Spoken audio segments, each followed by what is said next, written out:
Megyn Kelly joins me now to discuss what led up to that groundbreaking interview. Megyn, thank you so much for being here.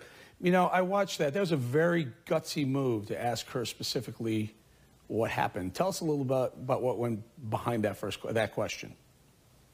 Well, I mean, she's had some difficulty getting attention to her story. It's not that it hasn't been covered at all, but it hasn't been covered anywhere near the amount we saw with the Trump accusers or the Kavanaugh accusers. So I thought once and for all, it'd be nice to just get her on the record, on camera, talking about exactly what happened. And, you know, she told it in painstaking detail. And I think that's a valuable exercise because it gives the viewer the opportunity to say, I believe her, or I don't believe her. You know, people get a gut instinct for this kind of thing. And it's tough to give that to them over the phone or on a podcast. I think looking at her, sizing her up, there's no substitute for it. You know, what was your takeaway? You were there in person. A lot of times people can, you know, put on a little bit of face, put on a little bit of acting, but you were there in person. You spent some time with her. Was she believable? Well, I don't want to say what my own opinion was because I want to continue covering this case, right? And who cares what I think? It's irrelevant. What's important is what the viewers think. But I tried to press her on all the perceived weaknesses in her case that have been raised by people who have decided not to believe her. Is it really likely that a sitting U.S. senator would assault a young staffer just within 2 minutes of seeing her in the middle of the Senate building, in the middle of the week, in the middle of the day?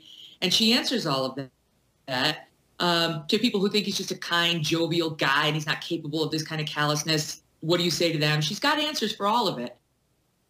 None of it answers the question about what it really happened, but you get a sense of whether this is a well person you're talking to, right? Because there has to be something wrong with Tara Reade. And I mean this, there has to be something wrong with her if she's made this up.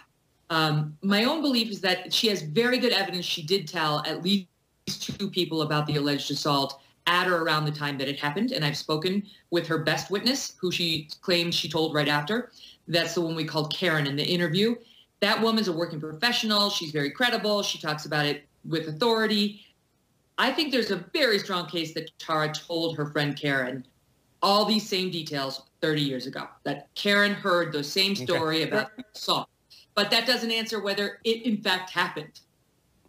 One of the most important moments of this interview, Megyn, for me, and tell me about what went behind you asking this question. Let's take a listen about the polygraph. Let's roll it, Control. Some of those who supported her, but now have found a reason not to support you, say, well, she was under oath. Mm-hmm. Would you go under oath? Absolutely. They say, well, she subjected herself to cross-examination. Would you do that? Absolutely. They also point out that she took a polygraph controlled by someone on her team. Is that something you want to do? I'm not a criminal.